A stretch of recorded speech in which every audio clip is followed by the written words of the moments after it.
artist, one way to make sure your song will always catch your listeners is to increase your melody, your ability to sing sweet melody. And one of the secrets is what? Always sing melodies in different ways. Let me show you an example. If you start your song with this melody, I didn't knock on your door, would you open for me? This is it. I didn't knock on your door, would you open for me? Now, immediately you get this melody. I'm talking about when you're writing your song or when you're rehearsing. Sing it in another way. I didn't knock on your door, would you open for me? Sing it in another way. I didn't knock on your door, would you open for me?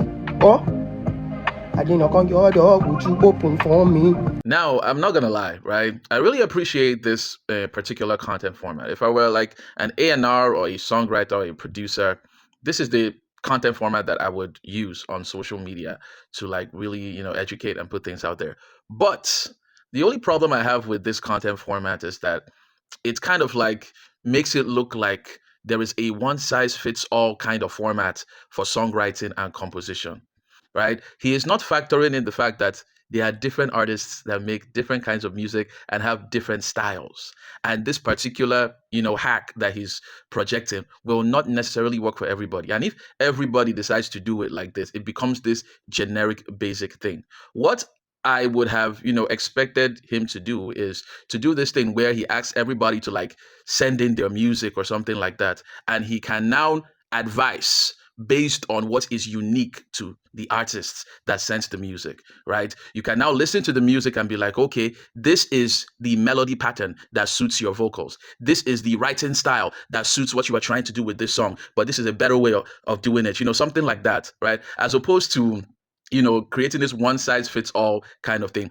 There is somebody that will not follow this particular melody pattern and still create music that people can connect to. And it becomes like this new kind of this, melody pattern, right? So I would say if I were to be like an A&R or a songwriter, composer, producer, right? And I wanted to do this kind of content, I would rather make it in such a way where I'll make it a series where I get to review music from artists in different genres, Afro beats, hip hop, what is it called? Amapiano, different genres, right? And I start to analyze the music based on their unique signature, because every song, every artist has a unique signature. So I believe that what should be assessed is how that unique signature can be made better instead of trying to create like a one size fits all pattern for songwriting. There is no one size fits all pattern for songwriting or for composition or anything like that. But everybody has their own unique pattern, and I feel like you should play more into that. But apart from that, this content format is very interesting, and anybody that is looking to really project themselves as a songwriter or an A&R or producer, I believe that is something that you should explore as well.